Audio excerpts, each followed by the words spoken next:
dessa advocacia online, né? A gente tem aí o efeito da Covid-19, o efeito da pandemia, e que a gente teve que, na verdade, fazer uma ruptura, né, de antigos processos e meios físicos para processos e meios agora praticamente online, digitais, com mídias sociais. Então, é uma nova advocacia, vamos dizer assim, né?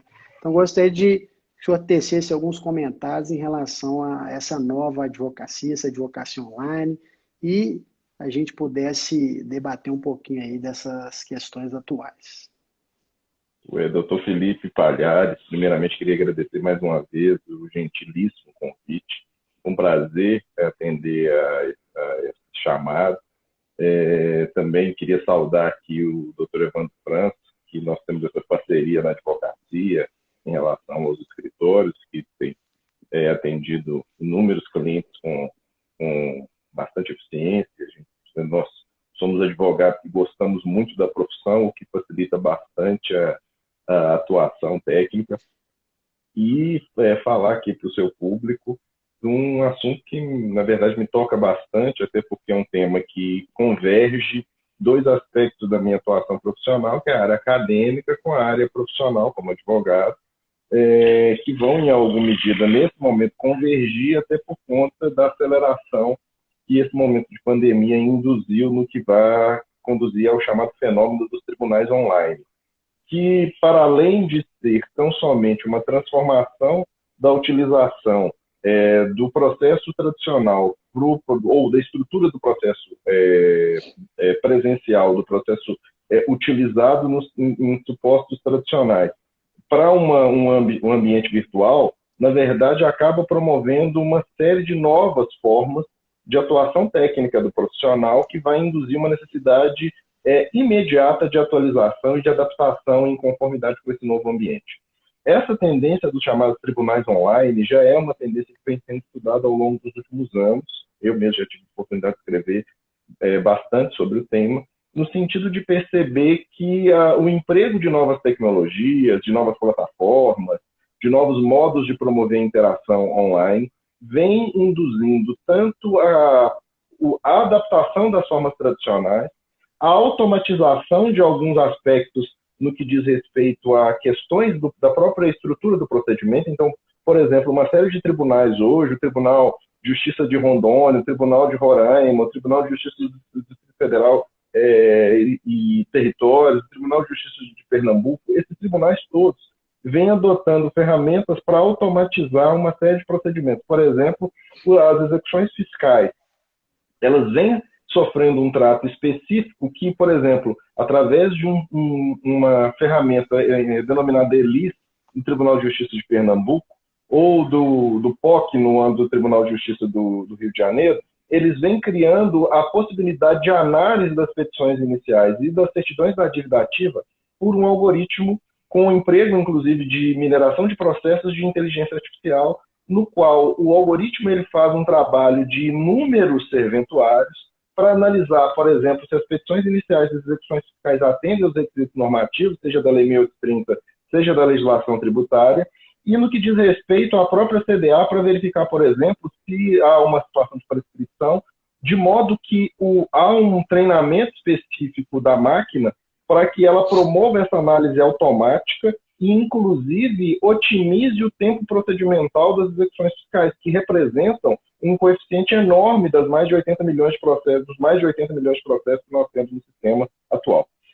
Também não posso deixar de falar, por exemplo, de sistemas como o Vitor, do Supremo Tribunal Federal, que vai permitir uma clusterização, um agrupamento de recursos extraordinários, mediante também o emprego de determinadas tecnologias, inclusive de inteligência artificial, para analisar os recursos extraordinários que chegam no Supremo Tribunal Federal.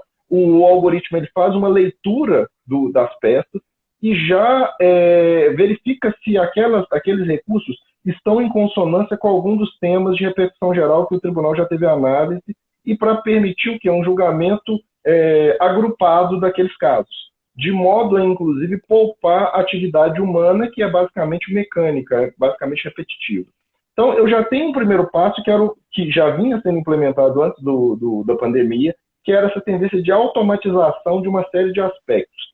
O Tribunal de Roraima, na atualidade, ele tem um determinado tipo de algoritmo que auxilia, inclusive, o magistrado, de modo que ele, nas audiências, ele faz o antigo papel do taquígrafo, ele transforma os argumentos ali apresentados oralmente, ele transcreve em ata e isso já entra nos autos do processo automaticamente. Esse mesmo tribunal também tem uma ferramenta que permite o auxílio dos oficiais de justiça, dando melhor rota para eles cumprirem o mandado. Ou seja, eu já tenho um emprego de tecnologia no que tange a essa primeira atividade, que é a chamada automação das atividades processuais. Mas eu tenho, inclusive, há uma tendência para um outro tipo de perspectiva de tribunal online, que são os tribunais online expandidos, nos quais o emprego da tecnologia ela vai permitir verdadeiras transformações do próprio modo de dimensionamento dos conflitos.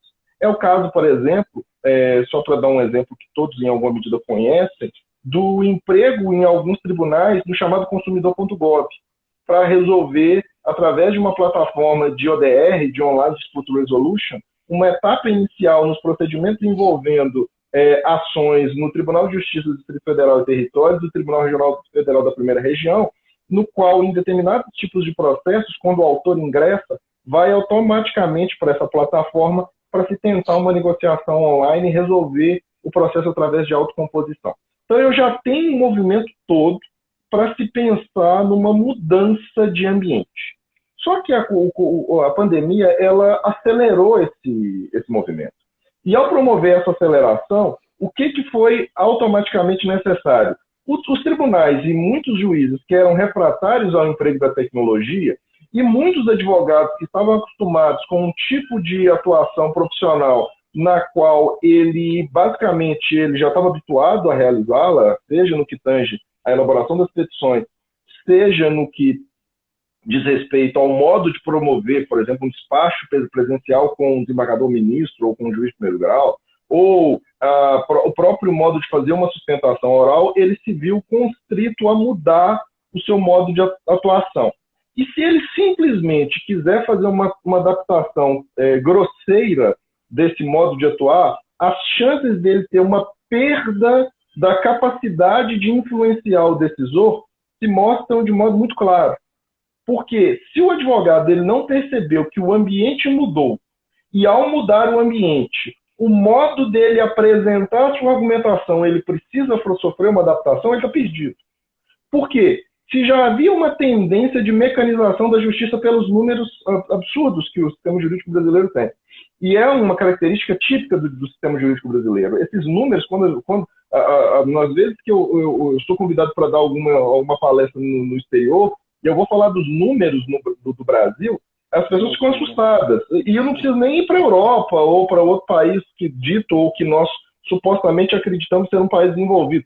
Eu sempre me recordo de alguns exemplos de palestras que eu dei, sei lá, na Costa Rica ou na Argentina, no qual eu falando dos números, as pessoas ficavam horrorizadas porque eles achavam absurdo um juiz ter mais de 500 ou 1.000 processos para poder promover o julgamento. Isso um juiz que tem 1.000 processos no Brasil sob sua responsabilidade é um juiz que vive numa condição normal de temperatura para ele vive no paraíso. É uma situação que é intangível para o juiz no Brasil, em qualquer nível, até no Supremo Tribunal Federal.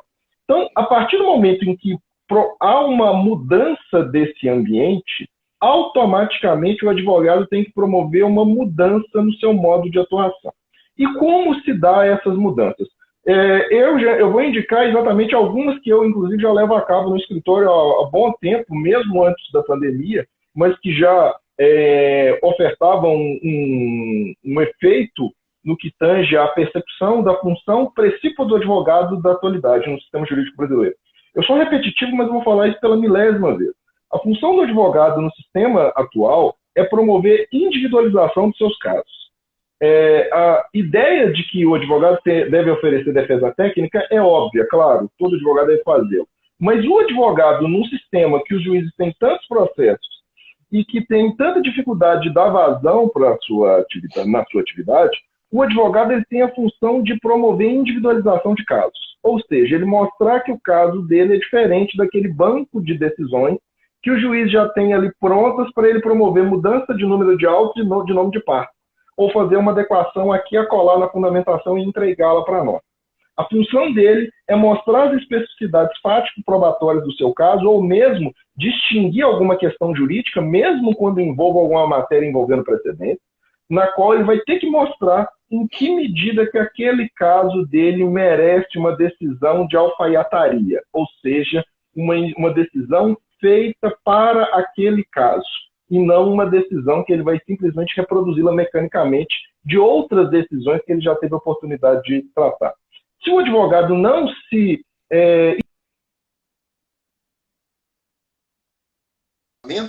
de mecanismo, ele tem um problema muito sério no modo de gerar esse impacto. E aí, basicamente, o que recomendo ou que reputo que é extremamente relevante? Primeira coisa, a adoção de novos modos de elaborar os seus arrazoados.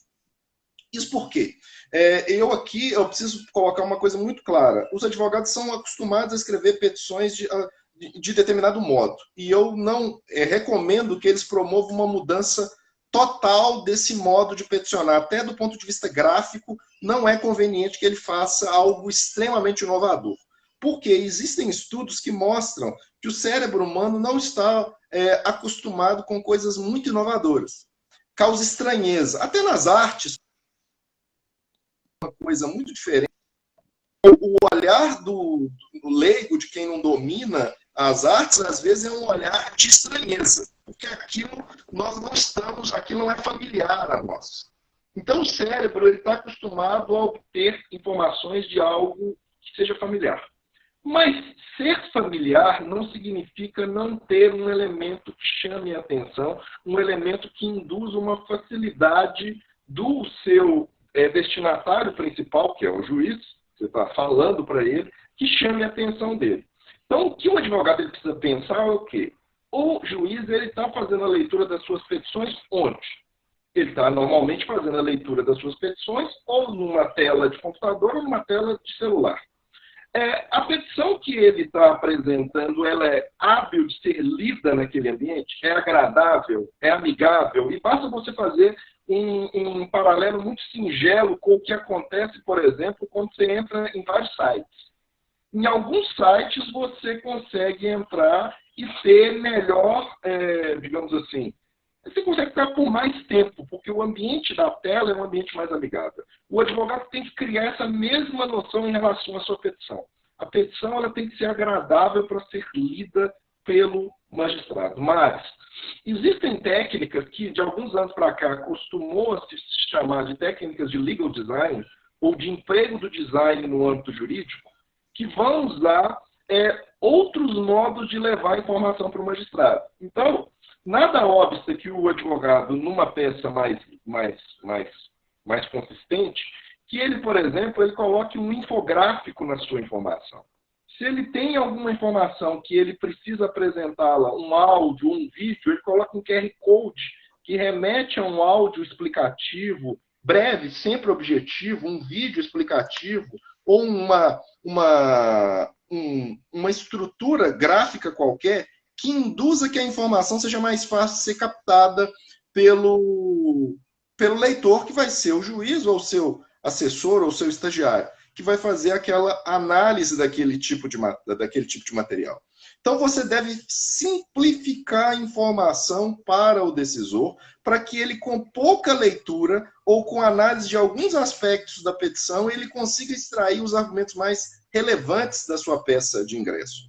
Eu, inclusive, no âmbito dos tribunais, não de modo costumeiro, eu vou despachar um memorial ou coisa que o valha, eu levo, às vezes, um memorial tradicional e um memorial que, às vezes, é feito em 1, 2 laudas, com um infográfico com todas as informações relevantes do processo, que eu indico ao magistrado, e ele ordinariamente aceita aquilo e acha aquilo ótimo, porque eu estou facilitando a absorção dele de informação. Perceba que a nossa função aqui é otimizar o contraditório como garantia de influência e não surpresa. Não se esqueçam que o âmbito informático mudou o modo como todos nós absorvemos informação.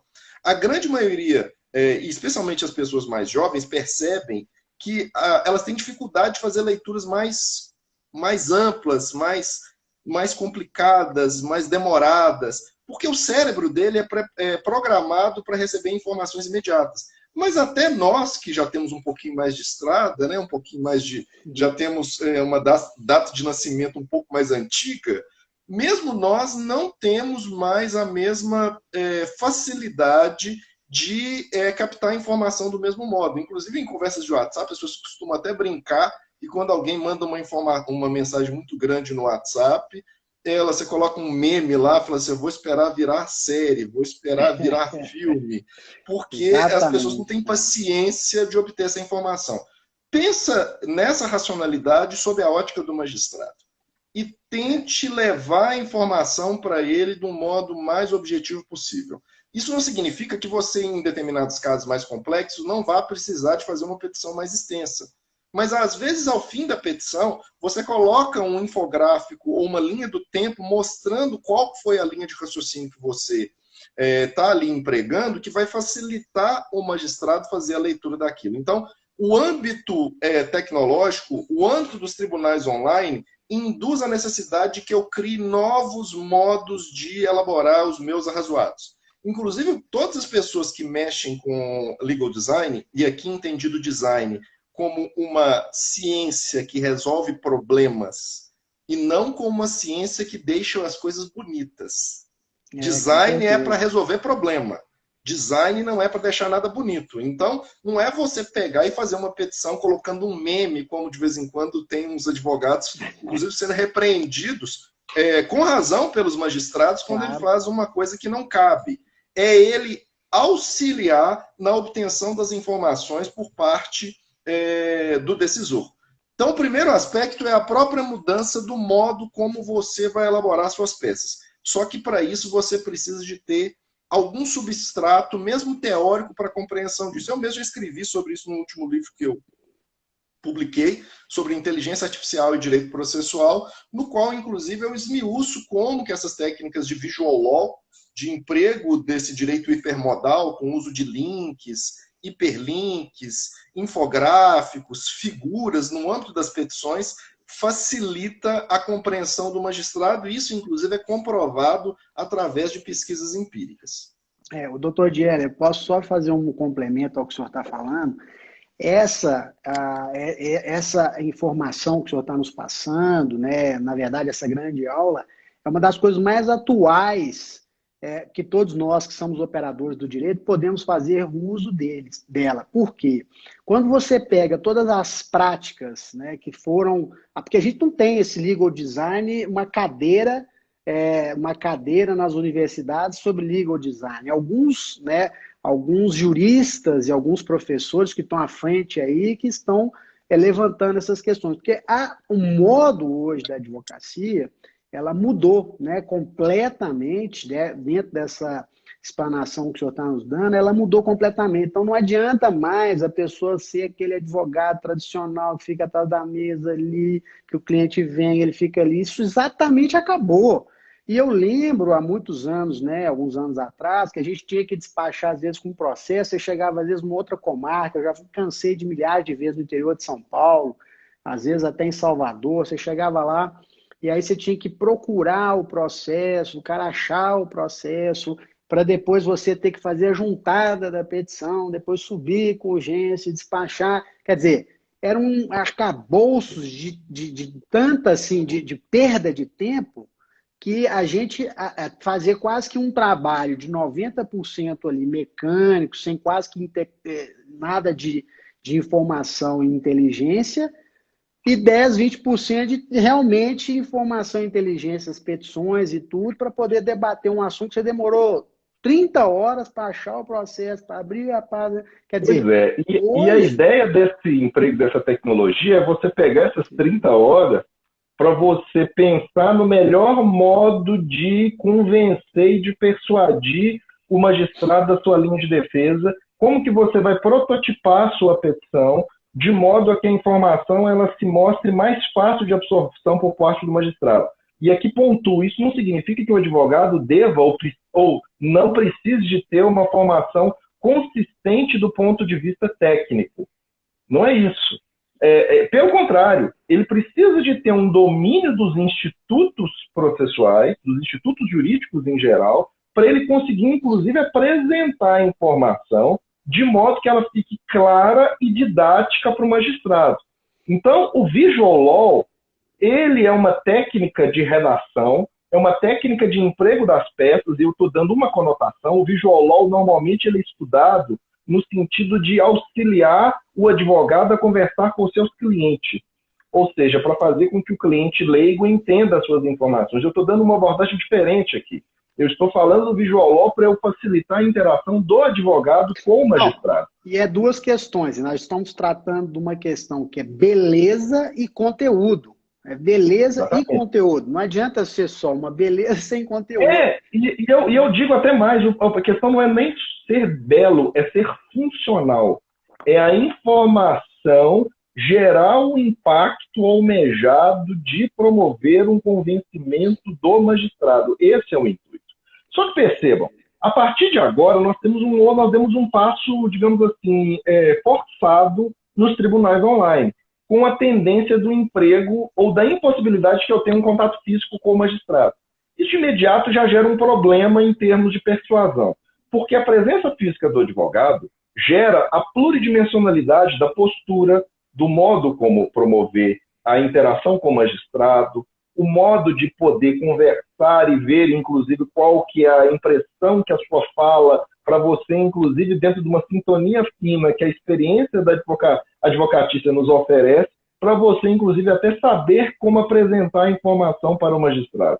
Quando você vai para um ambiente de videoconferência, você precisa tentar suprir essa deficiência da perda da pluridimensionalidade que o corpo tem, quando você vai fazer um despacho presencial, ou quando você vai fazer uma sustentação oral, você vai ter que transformar, ou você vai ter uma perda, mas você vai ter que tentar, então, prototipar um novo modo de sustentação oral.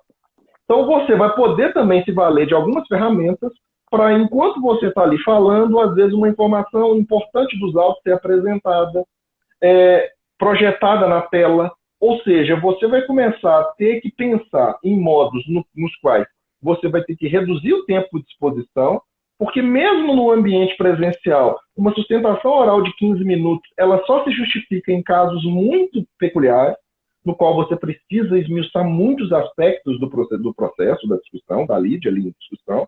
Você precisa tentar ser cada vez mais objetivo em relação à sua fala, mas você deve ganhar em elementos, digamos assim, tecnológicos.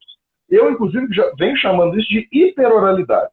Ou seja, você vai ter que suprir, porque não adianta você ficar aqui na frente da tela, de terno ou de beca, falando, porque as chances de um julgamento assíncrono, o decisor não levar em consideração, isso é um problema, porque a grande maioria dos tribunais, ele vem adotando o quê? A ideia de que você vai enviar a sua sustentação oral para que eles a ouçam, a vejam e eles julguem. O julgamento não é síncrono, ou seja, não é aquele ambiente, ou existem tribunais que estão adotando isso também, que você fica lá esperando, chega na sua hora, você faz ao vivo. Mas muitos tribunais vêm adotando o sistema assíncrono, desde o Supremo Tribunal Federal. No Supremo Tribunal Federal, inclusive ontem eu conversava com o assessor especial do ministro Toffoli, que é o professor Alexandre Freire, e ele, inclusive, pontuava uma coisa para o público, e eu até agora conto a todos algo que eu já sabia, mas que eu acho importante dizer, é que no julgamento do Supremo Tribunal Federal, o ministro não tem como fazer um julgamento antes de ouvir a sustentação oral. A sustentação oral ela é colocada no sistema e, antes de abrir a possibilidade dele oferecer o seu voto, tem que haver a oitiva integral, porque o sistema já é construído para induzir uma necessidade absoluta de que se ouça a sustentação oral do advogado. Mas eu pergunto a você, e pergunto ao público que está nos ouvindo, se a sustentação oral for mal estruturada, as chances de que ela gere qualquer impacto no resultado do procedimento são mínimas. Então, eu preciso criar novos modos para que quando se der o play na minha sustentação oral, a pessoa que estiver ouvindo, que seja o desembargador, o ministro, o assessor ou o estagiário, ele preste atenção no que eu estou ali dizendo. Então, o modo como eu vou prototipar essa hiperoralidade é um desafio que, a partir de agora, o advogado precisa pensar tecnicamente. Porque se ele simplesmente enviar aquilo, pessoal, eu vou gravar aqui um áudio, vou colocar aqui no meu celular um áudio e vou mandar. É uma nova advocacia. Quando a gente vai fazer sustentação oral nos tribunais, presencialmente, né, a gente já tem, assim, alguns ouvintes que não prestam atenção. Imagina agora tendo esta, vamos dizer assim, prototipar e enviar alguma coisa que não dá vontade de ouvir. Até a entonação, são técnicas que os advogados vão ter que se adaptar às novas realidades e até ajustar. Falar, olha, eu não sou bom para fazer o vídeo. Quem é que no nosso escritório pode ser bom e que pode realmente fazer o vídeo? Às vezes não é nem a pessoa, talvez, com mais conhecimento jurídico, mas é uma pessoa que se expresse melhor, que fale melhor, que tenha uma discussão melhor. Então, tudo isso, essa nova, né, a advocacia, como a gente já tem debatido aqui, realmente eu acho que é uma advocacia que veio para ficar. E na sua avaliação... E uma informação que eu acho que é importante ser dita. Tem um documentário no Netflix, que é o 100 alguma coisa, que tem um episódio que é sobre bias, sobre preconceito. E num determinado trecho, eles colocam uma moça para dar uma palestra, a mesma palestra, para várias pessoas no auditório, no qual ela vai dar a mesma palestra mudando a dicção dela, em conformidade com vários sotaques. A moça é especialista em sotaques americanos. E ela, ao mudar o sotaque, ela induz uma resposta diferente do público. É impressionante. Então, o advogado ele precisa começar a se municiar de outras competências, além das hard skills, dessas competências duras de conhecimento do direito, que precisa ser cada vez mais aprofundado, e eu pontuo isso. O advogado que não tiver conhecimento aprofundado do direito, ele está perdido, porque aquilo que for atividade repetitiva será automatizado no sistema a partir de agora. Ele precisa de ter informações de coisas que a máquina não consegue fazer. E mesmo inteligência artificial, ela é inteligência artificial fraca, IA fraca.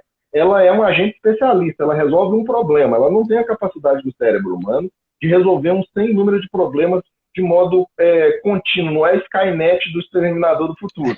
E a gente está longe disso, entendeu? Mas coisas que podem ser automatizadas serão, e o advogado precisa se preocupar com isso. Mas eu cortei a sua fala. O que você ia falar? Não, ela fala exatamente sobre isso, né? A nova tecnologia que veio para ajudar os advogados e as ferramentas para aqueles que nós agora vamos ter que adquirir novas competências. E pelo que eu tenho visto e estudado também sobre essas questões de AI, inteligência artificial, Watson, enfim, tem muitas coisas que, se o advogado não estiver preparado para essa nova advocacia, ele está fora do mercado de trabalho.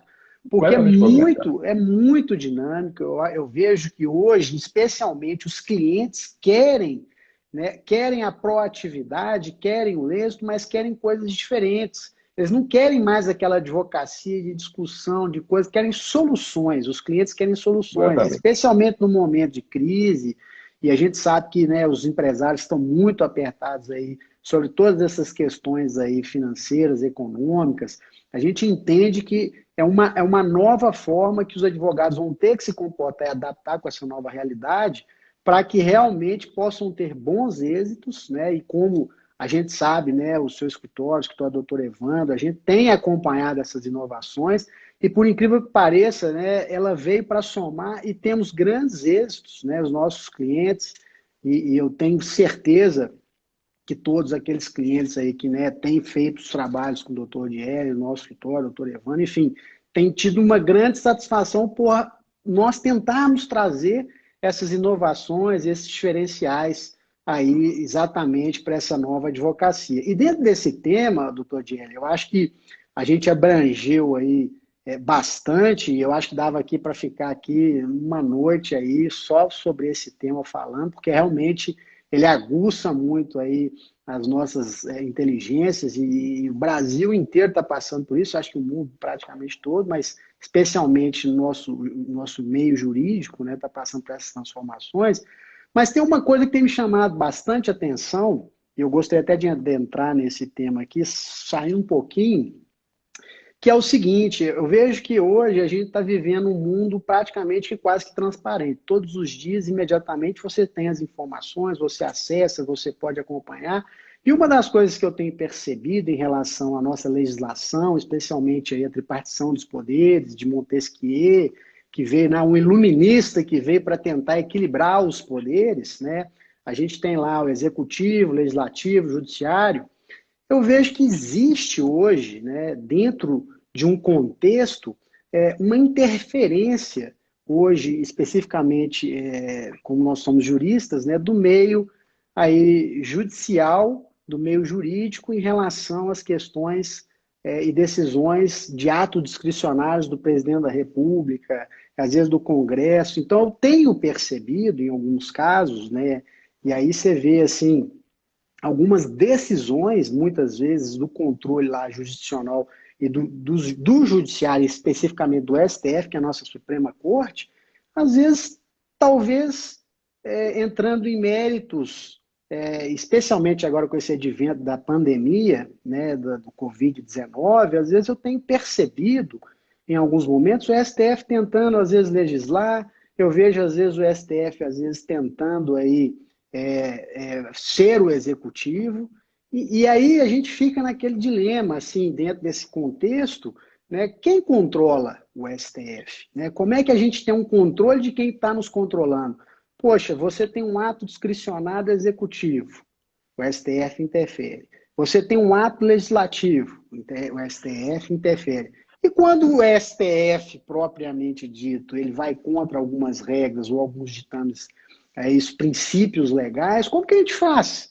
Né? Como é que é na sua visão aí, né, grande processualista, qual que são que realmente está acontecendo, como é que a gente pode aperfeiçoar, né, esse equilíbrio aí entre os poderes? Na verdade, doutor Felipe, isso entra no grande tema do segundo pós-guerra, que é como controlar o poder, né? O que era o problema que aconteceu nas décadas de 20 e 30 em relação ao poder executivo, sem controle, que gerou o Holocausto nazista, e no segundo pós-guerra se cria toda uma discussão em torno de modos de controle do poder, de qualquer poder vindo do Estado ou mesmo no âmbito privado, que é a grande discussão que se inaugura com a Declaração Universal dos Direitos do Homem de 48, com a Constituição alemã, a Lei Fundamental de Bonn de 49, a criação do Tribunal Constitucional Federal Alemão e a tendência de uma nova função do judiciário a partir do segundo pós-guerra, que começa lá na Alemanha e nos Estados Unidos a partir da década de 1950 e que para nós brasileiros vai ganhar essa cor a partir da década de 90, mas mais precisamente a partir dos anos 2000. Nós ficamos meio ilhados dessa discussão e dessa época, que inclusive o meu supervisor de doutorado italiano chamava de época vocacionada à jurisdição. Ou seja, uma época na qual cabe ao judiciário, e especialmente à Suprema Corte, exercer novas funções para além daquelas tradicionais. Porque a ideia de controle de constitucionalidade, que é uma das funções precípuas do Supremo Tribunal Federal, é uma ideia que está ligada a uma noção extremamente relevante, que é da jurisdição exercer um papel contramajoritário. Isso quer dizer que eu tenho as funções que são majoritárias, o executivo e o legislativo, que quem está ali, na verdade, foi eleito através da maioria. E a função do judiciário seria de exercer um papel contramajoritário. Quando o legislador editasse uma lei que estivesse em desconformidade com a Constituição e com as normas constitucionais, ou quando o executivo também o fizesse, caberia ao Supremo Tribunal Federal, através do controle de constitucionalidade, exercer essa função com o objetivo de, a partir de questões de princípios, a partir de normas, promover a regularidade para evitar abusos, tal qual aconteceu, por exemplo, no sistema nazista, no qual o Führer, ou Hitler, tinha todos os poderes, e a gente viu no que isso deu. Ou seja, a ideia de atribuição de poderes tão somente ao executivo é extremamente problemática e que foi o que começou a ser debatido e tematizado no âmbito da teoria do direito, no âmbito da filosofia, no âmbito do direito constitucional e do direito processual, a partir do segundo pós-guerra. Mas aí nós entramos propriamente à questão do Supremo Tribunal Federal brasileiro, que é um problema. Ou seja, pelo menos desde o início dos anos 2000, eu venho escrevendo e criticando a chamada politização do judiciário, que é uma tendência do segundo pós-guerra de duas, assim, muito grosso modo, só para ser didático, eu poderia pensar em duas formas do judiciário atuar. De uma forma mais ativista e de uma forma que eu adotaria o que a gente chama de self-restraint ou autocontenção. Uma postura ativista seria quando o judiciário, inclusive, ultrapassasse alguns determinados limites interpretativos e promovesse alterações, inclusive, na própria estrutura de interpretação de normas constitucionais. E uma postura de autocontenção seria uma postura que ele preocuparia na aplicação dos direitos fundamentais, mas não agiria com muita parcimônia ao ingressar em outras arenas majoritárias e decisões do Legislativo e do Executivo. E o nosso Supremo Tribunal Federal é um tribunal que costumeiramente ele não se limita, e uma dos meus pressupostos teóricos é um autor americano, dois autores americanos, um chama Ronald Dworkin, o outro que chama Carl Santos, e que são autores que estão exatamente preocupados em como o judiciário exerce as suas funções e colocando com muita clareza que o judiciário ele deve aplicar as normas. Ele deve se preocupar com questões de princípio. Ele não deve se preocupar com questões de política. E o que nós precisamos verificar é até que ponto que, quando o Supremo Tribunal Federal profere decisões, ele está proferindo decisões usando e pensando em questões de princípio, aplicando o que está na Constituição, ou se ele está no âmbito de decisões de política. Então, vamos pegar os exemplos mais recentes. Quando, por exemplo, o Supremo Tribunal Federal ele impediu uma campanha da Presidência da República que contra todos os entendimentos da Organização Mundial de Saúde, que vem defendendo a ideia do distanciamento social, do isolamento social, ele defendia aquela campanha que o Brasil não pode parar. E o Supremo Tribunal Federal foi lá e impediu essa campanha. Eu acho preciso. Ele está aplicando as normas do direito fundamental à saúde. Ele está usando questões de princípio. Ele está aplicando a normatividade. Ele, na minha percepção, ele agiu corretamente. Porque eu estava diante de uma situação na qual há um consenso científico mundial de que, naquele momento, não era para permitir a continuidade das atividades. E mesmo não tendo a continuidade das atividades, nós já temos essa quantidade de mortos no Brasil pela Covid-19. Um outro exemplo foi quando também o Supremo Tribunal Federal, inclusive mantendo um entendimento que ele já vinha tendo no que diz respeito à competência para legislar sobre matéria da saúde, ele falou que o regramento é concorrente entre os três entes. Isso também tem uma previsão constitucional que estabelece essa concorrência, tanto é que isso tem ônus e bônus. Porque quando, por exemplo, há uma judicialização da saúde, o cidadão às vezes opta pelo município, às vezes pelo Estado, às vezes pela União. Então, isso acaba gerando aspectos positivos e negativos, mas ali ele também, na minha percepção, havia ali uma aplicação de questões de princípio. Eu estou indo no âmbito do direito à saúde. Eu queria dizer alguma coisa. Aí eu paro para pensar nesse ponto específico, que são três tópicos bem importantes que eu acho que aparece muito sobre essa questão aí, vem transparecer o seguinte. Então, o STF, nesse caso, vai lá, a Suprema Corte decide, então, que o Estado pode legislar, o município pode legislar, e aí a ente da federação, né, o governo federal poderia, enfim, legislar, cada um ter a sua legislação. Aí a gente tem primeiro o conflito entre o decreto presidencial, o decreto do governo federal, o decreto estadual, o decreto municipal. Primeira questão. Segunda questão.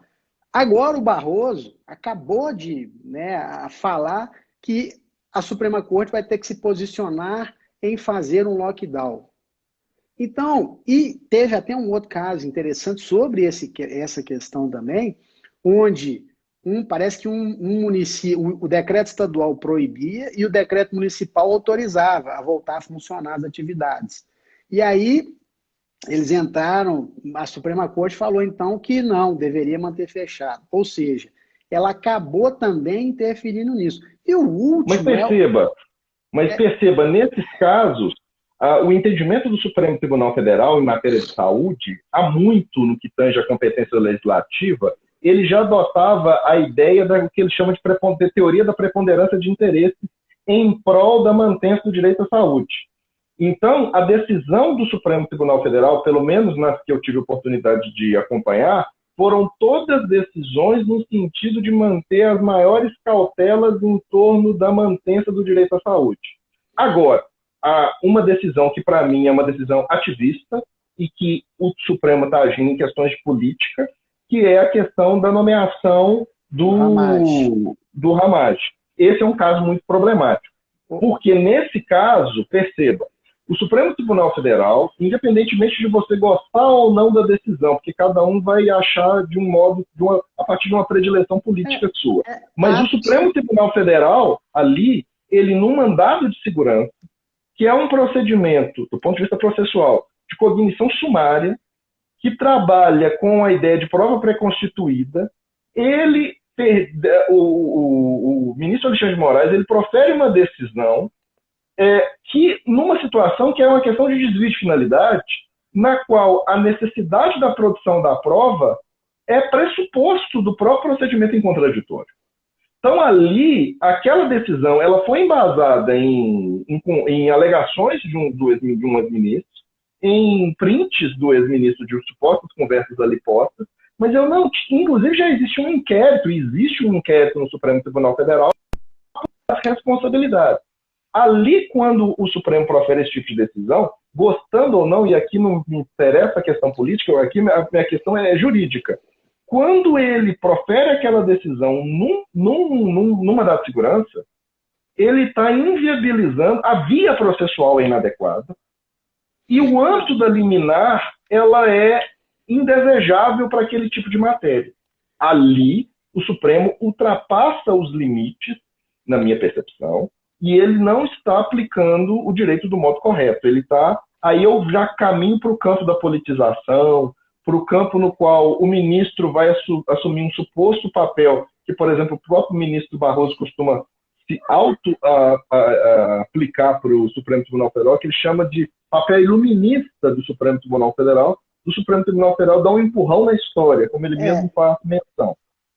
E uma coisa que me chama a atenção também, porque é um ato discricionário ali em relação ao que o presidente da República tem as suas atribuições, inclusive ele pode nomear ou exonerar, enfim, na realidade, né, ou destituir do cargo, e aí realmente tem essa questão. Mas e outra coisa que me chama a atenção, que é uma decisão monocrática, ele poderia falar, vamos levar para o pleno, e a gente tem ali o melhor convencimento, juiz de valor, enfim. Agora, se valer da colegialidade com o objetivo de fazer. E até para mais enriquecer esse conteúdo aqui... Aqui um ouvinte nosso aqui, inclusive, faz uma alusão, que é algo que eu já escrevi num texto com o professor Humberto Teodoro Júnior e o professor Alexandre Bahia, há muitos anos atrás. Que ele fala que essa atividade da jurisdição é uma atividade que se dá pela omissão do legislativo e do executivo. E, sem dúvida, muitas vezes a atuação do judiciário ela vem para uma compensação sistêmica da omissão estrutural do legislativo e do executivo. Eu já disse isso há muitos anos. Só que mesmo nesse papel, quando a jurisdição está atuando com uma função de suprir déficits de normatividade, às vezes isso é possível, basta se pensar, por exemplo, no caso da autorização de mulheres com fetos anencefálicos para fazer aborto. Ali havia uma necessidade de uma intervenção do judiciário que me pareceu correta. Ali ele está aplicando norma, a dignidade da pessoa humana. Eu tenho situações ali, tenho elementos normativos para permitir que aquela decisão seja proferida. Nesse tipo de situação, eu estou falando de um tipo de aplicação que é uma aplicação normativa. Isso não é ativismo. Ativismo, na minha percepção, é quando o judiciário ele ultrapassa, inclusive, esses limites, ele passa a fazer opções de escolha. E, na verdade, a Constituição ela não permite que você escolha nada. Nós estamos trabalhando, e quem nos disse isso, a gente desde Kelsen, pelo menos, desde 1920 e poucos, nós sabemos que o direito ele é construído, e sendo construído, mas mesmo sendo construído, ele tem limites semânticos no texto. A norma é extraída do texto, e o texto vai me oferecer alguns limites semânticos para eu promover a interpretação.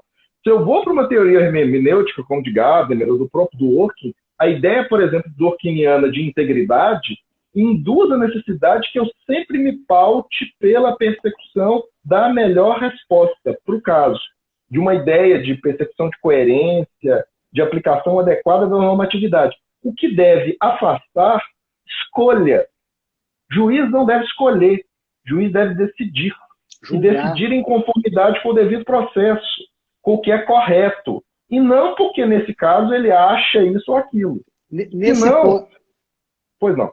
Nesse ponto específico, só para aproveitar o gancho aí, até na nossa live, é o seguinte. Há bastante tempo atrás, tem um grande procurador de Estado, que é o Carlos Frederico Bittencourt, um grande amigo, e a gente sempre debate questões jurídicas, e aí lançaram um livro, que é esse livro, O Código da Vida, e esse livro aqui, do nosso ilustre Saulo Ramos, saudoso Saulo Ramos, e que tem uma passagem engraçada, que eu vi isso agora, mas eu já tinha lido o livro, é um livro maravilhoso, O Código da Vida, indico para todos aí, que tem inúmeras passagens, mas tinha uma passagem especificamente sobre o STF que eu não lembrava. E aí eu vi essas decisões, inclusive aí do ministro Celso Mello, e eu falei, olha, eu vou relembrar isso. E vi um momento lá na história em que, na época do Sarney, o Sarney que indicou, o Saulo Ramos pediu para que se indicasse, então, na verdade, era o promotor de justiça lá de São Paulo, o ministro Celso de Mello, para o cargo do STF, e aí tinha uma questão que o Oscar Dias Corrêa queria que fosse o ministro Veloso, enfim, mas acabou cedendo para o Celso Mello, sem estender muito. A gente pega uma decisão aqui que quando o Sarney ele entrou para se candidatar ao Senado, ele entrou pelo Amapá. E ele não poderia por causa do domicílio. Aí teve uma discussão, acabou caindo no STF. E o Saulo Ramos, muito próximo e conhecido, foi despachar com o ministro Celso Mello e tal. Enfim, resultado da questão foi que o ministro Celso Mello julgou improcedente o pedido do Sarney. E depois o ministro ligou para o Saulo Ramos e falou, olha, seu professor, você desculpe e tal, você viu o que eu julguei. Aí ele não entendeu, falou, mas peraí, não entendi, você tinha entendido as convicções, você tinha me falado que tinha o direito e depois julgou o contrário. Aí ele fala, é o seguinte, olha, é porque um dia antes saiu uma matéria da Folha de São Paulo falando que eu ia jogar a favor eu ia julgar a favor do Sarney. Aí o Saulo Ramos aí fala, você entendeu? E como tinha já todos os votos favoráveis ao Sarney, não dependia do meu voto para ganhar a causa. Ou seja, se precisasse o meu voto para desempatar ou para ganhar, eu daria. Mas como ele já tinha todos os votos favoráveis para o ganho de causa dele, eu resolvi não julgar ao contrário. Aí o Saulo Ramos falou, peraí, você está me falando que você mudou o voto, você julgou de acordo, porque essa é uma matéria na Folha de São Paulo? Quer dizer, aí ele sim. E aí eu nem vou falar o palavrão, o Saulo Ramos falou, você é um juiz e bateu o telefone e nunca mais falou. Quer dizer, você para pensar em uma relação, isso na época do Sarney, Então, às vezes, a gente vê as decisões, não estou fazendo aqui juízo de valor, mas em alguns casos, muito comovido pela mídia, pelos anseios, pelo público, sem se ater ao que a gente acabou de falar, os autos, sem se ater aos princípios, às normas, e a cláusulas pétreas constitucionais que a gente acaba, às vezes, dispersando no ar, por, às vezes, medo da imprensa, enfim, quer dizer, esse controle, como que a gente faz para ter esse controle de quem está nos controlando, Como é que a gente faz para ter esse... É realmente na verdade, isso tem uma frase do Giovenale, que é cui custodies ipsus custodies, quem controla o guarda, quem controla o guardião. Uma frase célebre, que é a grande frase de forma de controle do poder e da necessidade que, ao longo dos anos, nós construímos uma noção cada vez mais sofisticada de devido processo e criando formas de accountability do próprio sistema. Na atualidade, o que nós temos é exatamente a possibilidade ampla que a todo momento nós temos de promover esse escrutínio, inclusive público, das decisões que estão sendo ali passadas, e inclusive a OAB, a advocacia, tem um papel essencial nesse tipo de atuação. apesar de que, na grande maioria das vezes, e eu falo isso com tranquilidade, nós estamos diante de juízes muito técnicos, juízes que estão convencidos de que você pode manter uma interlocução adequada com eles, e que eles, se você apresentar bons argumentos, ele vai levar esses argumentos, e aí vai depender muito da capacidade técnica de cada profissional ao desempenhar o seu ônus argumentativo. Eu sei que falo isso por estar vivenciando isso no meu cotidiano.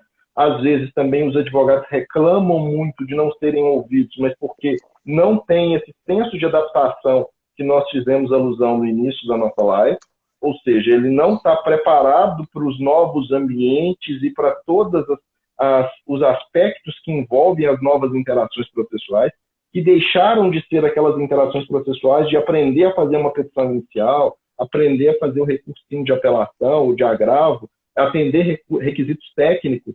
Você está num âmbito bem mais sofisticado de argumentação e que cabe a cada um de nós fazer. É claro que nós não temos como evitar situações nas quais existem contaminações políticas. Existe até um fenômeno que eu até tenho um livro sobre, está indo para a segunda edição, que são os vieses cognitivos.